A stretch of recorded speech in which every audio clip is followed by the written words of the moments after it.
Herkese merhaba. Bugün sizlerle sonbahara yakışan çok güzel tatlı bir balkabağı yapıyoruz. Hem de şiş örgüsüyle. Yapımı çok kolay. Bir günde yapıp hemen dekoratif olarak kullanabileceğiniz bir parça ile geldi. Hemen şiş örgüsü. Ayrıca sadece lastiklerden oluşuyor. Küçük bir parça örerek bu balkabağını yapmış olacağız. Çubuk tarçın yerine ağaç dalları bile ekleyebilirsiniz. Bu gibi videoların daha fazla gelmesini isterseniz sayfama abone olmayı, bu videomu da beğenmeyi unutmayın diyorum. Sonraki projemizde neler yapalım? Hatta onları da aşağı yorumlara yazarsanız çok mutlu olurum. Burada güzel işler yapacağımızdan eminim. Şimdi modelimize hemen geçmek istiyorum. Koton içerikli ip dokusu da bu şekilde tülerme yapmayan cinsten, ama elinizde, evinizde olan bütün ipleri marka fark etmeksizin bunu yapabilirsiniz. Oldukça kolay. Şimdi ben daha önce başından bunu kullanmıştım tabii ki de, ama bazı iplerin kotlarını atmamak için de kağıtlarıyla saklıyorum. 4 numarada şiş kullanıyorum. 47 tane ilmek atacağız. 47 ilmek için ipimden şöyle oldukça bir pay bırakıyorum bakın ve ipimi ikiye katlıyorum. 47 tane ilmek atacağım. İlmek atmayı bir önceki videolarımda örgü örmeyi öğreniyorum videosu vardı aşağılarda. Onu da hemen yukarıya kartlara eklerim. Orada mevcut. Şimdi ipimi şöyle ikiye katladıktan sonra yumaktan gelen ipim ve ipimin ucu bakın. Şöyle elimi tutuyorum. Parmağımla şöyle üçgen bir şekil yaptım. Şöyle çevirip bir tane düğüm aslında buraya yaptım. Hemen şişime takıyorum. Yumaktan gelen ipim ile uç kısımda kalan ipi bakın ikiye ayırıyorum.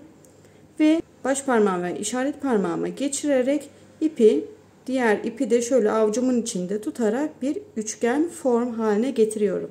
Şimdi bu ipimi şöyle çevirdim. Önce baş parmaktan gelen ip ile işaret parmağımın içerisindeki ipi bakın şöyle yaptım. İçinden geçiriyorum ve bunu buraya sıkıladım. Tekrardan aynı şeyi yapıyorum.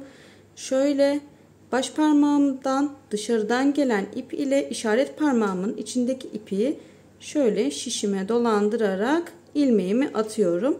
Bu şekilde 47 adet ilmeğimizi hazırlıyoruz. 47 tane ilmeğimizi attık. Bakın bu şekilde gözüküyor. Arkası da tam şöyle olmuş oldu. Şimdi hemen şu uçta kalan ipimize bir tane düğüm atıyoruz ki ilk başladığımız yer sökülmesin, biraz daha sıkı dursun. Hemen şöyle bir tane düğüm atıyorum. Bu ipin fazlalık kısmını zaten keseceğiz. Şimdi örgümü arka yüzünü çevirdim. Arka yüzünden başlıyorum. İlk ilmeğimi de ipimi arkaya alıyorum. 3 tane düz, 3 tane ters olarak lastik örgü yapacağız. 2 tane yapabilirsiniz fakat bu bal kabağında 3 ters 3 düz daha güzel duruyor. Onu da hemen söyleyelim. Şimdi bu sırada bütün ilmeklerimizi öreceğiz ama bir sonraki sırada örgümüz biraz daha şekil değiştirecek. Ben şöyle elimde tığ tutar gibi örüyorum. Siz nasıl istiyorsanız öyle örebilirsiniz. Bakın biraz daha şöyle yakınlaştırayım, daha net gözüksün. Şimdi örgümü çapraz olarak kullanıyorum ben, genelde çapraz alıyorum ya da arkadan çaprazlama giriyorum. İlk örgüme şöyle önden çaprazlama giriyorum. Bir tane ilmek ördüm. Tekrar çaprazlama şişimi arkaya doğru alıyorum. Üzerine ipimi aldım ve çıkardım. Tekrar çaprazlama girdim ve çıkardım. 3 tane düz örgümüzü örmüş olduk. Şimdi ipimi ön tarafa alıyorum. Kendime bakan tarafa. Arkadan çaprazlama giriyorum. Üzerine ipimi aldım ve çıkardım. Çaprazlama giriyorum ipime. İlmeğime bakın şöyle çaprazlama girdim. Üzerine ipimi aldım ve çıkardım. 2.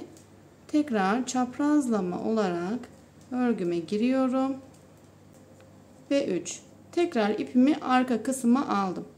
Şimdi önden tekrar 3 tane çapraz olarak girip üzerine ipimi alıyorum. Tekrar çapraz girdim ve ilmeğimi çıkardım. Çapraz olarak giriyorum. Üzerine ipimi aldım ve ilmeğimi çıkardım. Bu sıra komple 3 düz 3 ters olarak devam edecek. İlk sıramız bu şekildeydi. Son ilmeğimiz kalana kadar 3 ters 3 düz olarak örgüye devam ediyoruz. Sıra sonumuza geldik. Artık son ilmeğimiz kaldı. Bakın aslında 3 ve 3'ün katlarından oluşuyor. Ama burada son 2 tane kalmıştı. Bu 2 taneyi de normal haraşo olarak devam ediyorum. Bunları da hemen önden şöyle girerek örüyorum. Bu 2 ilmek zaten örümü birazcık en zorlayan kısımlardan bir tanesi. Kaçırmamaya ilmeğinizi dikkat edin. Şimdi tekrardan bir arka sıraya geçeceğiz. İkinci sıramızı. Bakın örgümüz bu şekilde belli oluyor artık. Düzü düz, tersi de ters ördüğümüzü artık ilk sırada kurduk. Aynı modeli tekrarlamaya devam edeceğiz. Şimdi hemen tekrardan gösteriyorum. Her sıra başında örgümüzü kıvrılmasın diye bunu bir sonraki projelerimde de göstereceğim. Hangi tarafla başlıyorsak ipimizi o yöne doğru alıyoruz. Şimdi düz 2 ilmek ile başlayacağız ikinci sıramızı. Bakın düz olduğu için ipimi arka kısma aldım. Arka kısmı aldıktan sonra ipimi örgüme çaprazlama giriyorum ama örmüyorum. Örmeden alıyorum ilk sıraları. Son sırayı örüyorum ama her zaman örgümün ilk baş kısmını örmüyorum. Şimdi iyi yüzü olduğu için çaprazlama tekrar girdim. İpimi ilmeğimi aldım ve çıkardım. Haraşo kısmına geldik. Bakın dişli kısmına geldik. İpimi öne aldım. Arkadan çaprazlama şöyle giriyorum. Üzerine ipimi attım ve çıkardım. Çapraz olarak girdim. Üzerine ipimi attım ve çıkardım. Eliniz çok sıkı veya çok gevşek ise ipinizin ve şişinizin kalınlığına, inceliğine dikkat edin. Biraz kabakta da sıkı örgü güzel duruyor. Çok fazla delikli olmasın. İçine elyaf koyacağız. Bu şekilde örgümü İstediğim uzunluğa kadar getirmeye devam edeceğim. Düzü düz, tersi ters olarak örmeye devam ediyorum. Örgümü çapraz olarak giriyorum. Haraşodayım bakın. Çaprazlama girdim. Üzerine ipimi aldım ve çıkardım. Çapraz olarak girdim ve çıkardım. Bu şekilde hem de daha güzel olmuş oluyor. Yani bu çaprazlama girmek birazcık da makine örgüsüne benzer bir hale getirmiş oluyor örgünüzü. Böyle yaparsanız siz de dikkat edin, farkını göreceksiniz. Arka yüzünden tekrardan örüyorum düz kısmı. Her zaman çaprazlama giriyorum. Öne getiriyorum. Haroşayı çaprazlama olarak arkadan öne doğru atıyorum ilmeğimi ve çıkartıyorum. Bu kadar basit. Şimdi belirli bir uzunluğa kadar örgüme devam ediyorum. Düzü düz, tersi ters örelim ve tekrardan buluşalım. Birkaç sıra boyunca hemen şöyle ördüm ve tekrardan geldim. Bakın örgümüz bu şekilde gözüküyor. Düz kısımlar ve haraşo kısımlarda böyle. Örgümün ilk baş kısmını örmeden almamızın sebebi bakın tam şurası. Yani bizim örgümüzde şu zincir kısmını görünüm olarak yakalamaktı. Aksi takdirde burayı karışık yaparsanız ipimiz böyle üzerine alıp gitmeli gözükür ve bu da hoş bir görünüm sağlamaz. Şimdi son ilmeğimi örerek alıyorum. Sıra başımı da örmeden alıyorum. Tekrardan düz örgüm. Bakın sıra burada. 3 tane düz örgümü çaprazlama olarak örüyorum. Ve ipimi arkaya aldım. Haraşo kısım. Çaprazlama arkadan geldim. Ve son ilmeğim. Burayı da şöyle çaprazlama tekrardan geçirdim. Örgümü arka sırasına çeviriyorum. İpimi arkaya aldım. Çünkü bakın düz örgü. Çaprazlama diğer şişime geçirdim. Hiç örmedim. Ve tekrardan çaprazlama olarak arkadan ördüm. Öne geldim. Bu şekilde hem önden hem arkadan örerek belli bir ölçüye kadar örmeye devam edeceğiz. Daha sonrasında ölçüsünü hemen sizinle paylaşacağım. Kaç santim ördüm. Örgümüzü 3 ters 3 düz olarak şöyle lastiğimizi bayağı bir ördük. Bakın hemen hemen bu ölçülerde siz de yaparsanız çok rahat edersiniz. Ya da düz örgü de örebilirsiniz. Ya da sadece haroşa da örebilirsiniz. Bu lastik tercih etmezseniz eğer. Şöyle bir parça örmüş oluyoruz. Hemen ölçülerimizi de hızlıca verelim istiyorum. Bakın hiç toplanmamış halinden ölçüyorum şu anda.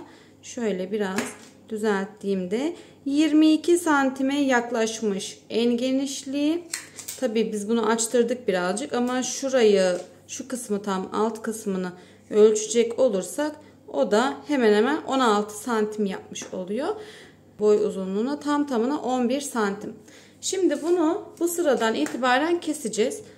Bu ölçüleri de tam olarak yakalamak için size de fikir olsun 30 diş haraşo ördüm. Bu 30 diş haraşoyu da saymak için bakın hemen şöyle zaten belli oluyor. Burası örgümüzün lastik kısmında ilk diş haraşo olduğunda burası arka yüzümüz olmuş oluyor.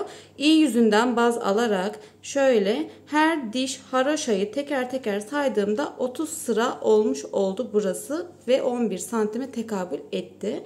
Şimdi bunu bu sıradan itibaren keseceğiz. Artık yapımı en eğlenceli kısmına geçmiş oluyoruz. Şimdi hemen örgümüzü bitireceğiz. Daha sonrasında ikiye katlayıp şöyle yanlardan dikeceğiz. Alt kısmını büzdüreceğiz ve içine el yapımızı dolduracağız.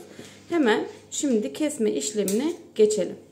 Tekrardan gene örgü örermişçesine şöyle elime ipimi doladım. Bakın hemen ilk ilmeğimi çaprazlama girdim. İkinci ilmeğimi normal lastikti ya. Bu lastiğimi ördüm. İlk sıradaki ilmeğimi lastiğimin üzerinden atlattırdım. Şimdi haraşo kısmına geldi. Bakın bir tane haraşo ördüm. İlk önce ördüğüm düz örgümü haraşomun üzerinden atlattım. Tekrar çaprazlama girdim. Bir tane haraşo ördüm. Ve bu şişimde kalan ilk ilmeğimi bu şekilde hemen üzerinden çıkarttım. Tekrar haraşomu örüyorum. Bir önceki ilmeğimi de bu şekilde içinden geçirdim ve bakın bu şekilde kesmeye başlamış olduk. Bu sırayı tamamen bu şekilde örgümü bitiriyorum. İpimin ucunu biraz uzun bırakarak mesafeli keseceğim ve bunu dikişte kullanacağız. Yani ipimizin payını. O yüzden son ilmeğe geldiğimizde hemen ipimizi kısacık kesmeyelim. Şimdi tekrardan örmeye devam ediyorum. Hem de bir yandan kesiyorum. Şimdi düz örgüdeyim. Bakın çaprazlama girdim. Bir tane ilmeğimi ördüm. İlk ilmeğimi ördüğümden geçirdim. Tekrar gösteriyorum. Bir tane haroşamı ördüm. İlk baştaki ilmeğimi son ördüğümden geçirdim. Ve bu şekilde gene yandaki gibi aynı yanda nasıl ipimizi almadan geçtiysek bu şekilde de burası zincir gibi görünmüş oldu. Hem dikiş aşamasında bize kolaylık sağlayacak hem de örgülerinizde bu taktiği kullanırsanız rahat edersiniz. Daha güzel bir görünüme sahip oldu. Sıra sonuna kadar kesme işlemine devam ediyorum. Son 2 ilmeğim kaldı. Hemen bu 2 ilmeğimi de sizler için beraber kapatmak istedim. Şimdi bu buradaydı. Bunu da normal son ilmeğimi hemen ördüm. İlk baştaki ilmeğimi direkt buradan geçirdim ve son ilmeğimi atmış oldum. Şimdi üzerine birazcık şöyle bir pay bırakarak ipimizi keselim. Çünkü bu iple hem yanını hem de alt kısmını birazcık büzmek için bize gerekiyor. Şöyle şişimizle artık işimiz bitti. İpimi biraz uzatmıştım. Şu ipimi de içinden şöyle geçirip buraya bir düğüm atıyorum. Bu kısımda bakın artık parçamız oluşmuş oldu. Bu kısımda şöyle yapacağız. Hemen örgümüzün burası iyi yüzüydü. Şöyle çeviriyorum. Birleştirdim. Bu kenar kısmını dikeceğiz. Hemen ipimizi de iğnemize geçirelim. Karşılıklı olarak ilmeklerin denk düşürerek hemen böyle bir oradan bir buradan dikeceğiz. Yapımı ve dikimi de çok kolay arkadaşlar. Siz de çok zevkle yapacaksınız. Bakın hemen şöyle geçirdim. Tekrardan hep bana bakan taraftan aynı sıradaki ilmekleri alıyorum. Biraz önce üzerine ip almadan örmüş olduğumuz örgümüz işte bakın tam da aslında bu işe yarıyor. Karşılıklı birleştirdiğimizde zincir tepeleri oluştuğu için dikimi de bir o kadar kolay. Tekrardan sıradaki ilmeğimin hemen içinden geçirdim ve bunu bu uca kadar dikiyorum. Buradaki kısmını biraz daha farklı dikeceğiz. Şöyle geçirip burayı dikiyoruz. Bakın tam bir bileklik gibi iki tarafı da boş bir şekilde parçamızı hazırladık. Lastik olduğu için çok da güzel durmaya başladı şimdiden. Bakın son uç kısmını da hemen şöyle birleştiriyorum. Karşılıklı olarak tekrardan burayı diktik ve kapattık. Bakın bu şekilde gözüküyor. İlmeğimi de şöyle aldım. Burayı bütün haline getirdim. Şimdi şurada bu örgümüzü önce bir kilitliyoruz ve burayı kapatıyoruz. İpimizi keseceğiz. Ağız kısmında büzme işlemini yapacağız çünkü. Hemen şöyle burayı kapattım. Kapatırken de ilmeğimi tekrardan şöyle biraz ayırmıştım, bakın içinden geçirdim ve buraya bir düğüm attım. Şimdi hemen burayı biraz şöyle pay bırakarak kestim. Tekrardan hiç ucuna düğüm atmıyorum. Herhangi bir yerinden örgünüzün tekrar girebilirsiniz. Şöyle baştan girdim. İpimde birazcık şöyle pay bırakıyorum. Bir usul tel atarmış gibi yapacağız. Tığ iğnemi batırdım. Arkadan geçirdim. Tekrar batırdım, geçirdim. Bu şekilde şöyle zikzak yaparmış gibi ipimizi geçiriyoruz her yerine. Tel kısmımızı attık bakın. Şu uç kısmında da birazcık ipimiz kalmıştı. Bu uç kısmındaki ve iğneden gelen ipimizi şöyle ikisini de buraya iyice toplattırıyorum. Burada birazcık sıkılamamız gerekiyor. Bakın şöyle sıkıladım ve buraya 2 tane düğüm atıyorum ki burası sabit bir şekilde kalsın. Tekrardan sıkılıyorum. Şimdi birazdan bu iç kısmı dikişi bizim için bitmiş olacak. Şöyle sabitledim. Biraz pay bırakıp burayı kesiyorum. Örgümüzü çevirebiliriz. Bakın bir şapka haline gelmiş oldu. Balkabağımızın aslında burası tam alt kısmını göstermiş oluyor. İçine elyaflarımızı dolma gibi dolduracağız. Oyuncak çocuklarınızın bebeklerine güzel bir fikir de olmuş oldu. Şu an gayet spontane gelişti ama bence gayet güzel. İçini dolduruyoruz şimdi bunu. Yeteri miktarda çok fazla ilmekleri açmamaya gayret gösterelim. Daha sonrasında da bunu bir güzel tekrardan kapatacağız. Artık son dokunuşlarına geçiyoruz. Yeteri miktarda şöyle bir avuç kadar şöyle dolu dolu boncuk elyafım vardı. Bunu yorgancılardan da temin edebilirsiniz. Boncuk elyaf diye geçiyor. Amigurumide de çok fazla zaten kullanılıyor. Çok bilindik bir şey. Ama yoksa dilerseniz içine pamuk da koyabilirsiniz. Yoktu, yapamadınız o sırada, yapacak bir şey yok. Pamukla da olur. Niye olmasın? Maksat evimizdeki ve elimizdekileri değerlendirmek. Şimdi çok fazla sıkı olmayacak şekilde bu örgümün içine bakın bu şekilde elyaflarımı dolduruyorum. Tekrardan ipimize iğnemizi geçireceğiz ve ağız kısmını büzüp daha sonra kabak formunu vereceğiz. Şu şekilde bir böyle görünüm olmuş oldu. Bu yeterince doluluk benim için yeter. Yani çok fazla da böyle sıkı sıkı bir şey olsun istemiyorum. Alt kısmı nasıl yaptıysak üst kısmı da öyle yapacağız ama bu sefer tellerimizi üst taraftan geçirmiş olacağız. Bakın örgümün herhangi bir yerinden şöyle girdim. İpimi de bayağı bir uzunca bıraktım. Bana lazım olacak diye. Kısımdan şöyle dolandırarak giriyoruz bu sefer de. Yani dikiş kısmını tamamen aslında size bırakıyorum. Nasıl isterseniz öyle de yapabilirsiniz. Ama bu şekilde biraz daha hoş görünüme sahip oluyor. Dolandırarak ilmekleri iğnede şu şekilde sürekli aldırıyorum. Yani iğne boyunu çok fazla çıkartmayın. Çok geniş olmasın. Çok dar da olmasın dikiş yaptığınız kısım. Hemen şöyle örgümün ilk uç kısmına, birinci sırasına batıyorum burada da. Bu şekilde böyle dolandırarak bütün etrafını ipimin çıktığı yere kadar, aynı noktaya kadar devam ediyorum. Sıra tellerimizi yaptık. Bakın bu şekilde gözüküyor. Şimdi artık bütün şu ördüğümüzü kapatıyoruz. Her iki taraftan da iğnemizin ucundaki ipliği de diğer ilk başladığımız yerdekini de bu şekilde çekiyorum. Buraya 1-2 tane düğüm atıyorum. Balkabağımızın formunu vermiş olacağız. Birazcık ben asılırken ipime talihsiz bir kazayı yaşamış oldum. Ama önemli değil, hallettik. Örgü kısmını değil de direkt haroşa kısmından bakın şöyle yapacağız. Ve İğnemizi hep bu demin birleştirdiğimiz orta merkezden geçirip karşı taraftan çıkartacağız. Şöyle zaten içi elyaf dolu, batırdığımızda direkt karşı taraftan çıkmış oluyor. Bakın ilk dilimimizi oluşturduk. Sıradaki haroşa kısmına geliyorum. Haroşa kısmından ipimi şöyle elimle sabitledim. Burayı tutup iğnemi direkt tam ortadan geri çıkartıyorum. Kaç tane diş yaptıysak bütün hepsini bu şekilde tamamlayacağız. Bakın ilk bal kabağımızın dilimi oldu. Tekrardan diğer haroşaya geçtim. Ortasından iğnemi batırdım. Direkt karşı taraftan çıkardım. Ve burada da hemen geçirmeye devam ediyorum. Bakın şöyle birazcık da çektirdim. Yanlış yere kaydı hatta.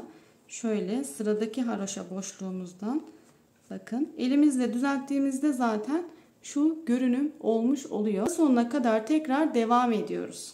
Kabağımız tam olarak bu şekilde gözüküyor. Soft renklerden yapabilirsiniz. Canlı renklerden yapabilirsiniz. Evinizde olan her türlü rengi kullanabilirsiniz.